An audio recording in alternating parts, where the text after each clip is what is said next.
Yo, what is up guys, Romez here, back with another video, and in this video I'll be showing you how to set any song as your ringtone on iPhone. With all these new iTunes updates and iOS updates that Apple releases every year, it can get a little complicated on how to do simple tasks. The new iTunes update has definitely made it confusing to set a custom ringtone on your iPhone.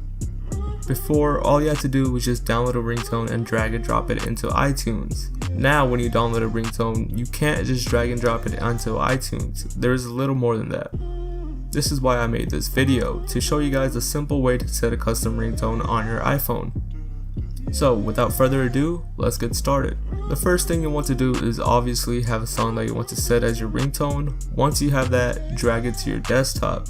Now you want to open up iTunes and drag and drop the song into iTunes.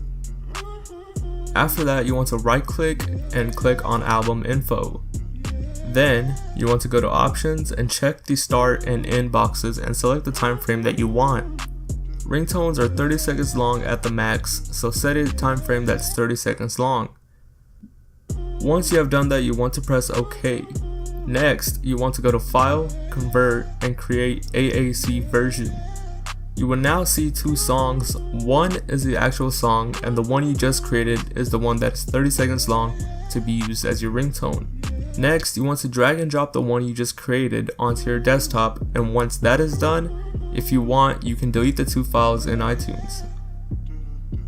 Now you want to highlight the file that you dropped onto your desktop, and you will see that it says .m4a at the end. What we want to do is change that into M4R. The way you do that is by right clicking and pressing on rename and then change the A to R. If it asks you, are you sure you want to do this, just click accept. What we just did is converted that file into a ringtone. So now you want to plug your phone into your computer and allow the computer to access it. You will then see a little icon next to where it says music, and you want to press it. Using the menu on the left side, you want to find the section called tones and drag and drop the ringtone that we created into there. Now the last step is to just sync the device. As you can see here, I have the ringtone on my device. If you guys enjoyed this video, make sure to leave a like. Let's try to get this video to 10 likes. If you're new to the channel, what are you doing? Go ahead and subscribe for more awesome videos like this one, and also turn on notifications to be notified every time I upload. If you have any questions or suggestions for future videos, make sure to leave a comment below, and peace.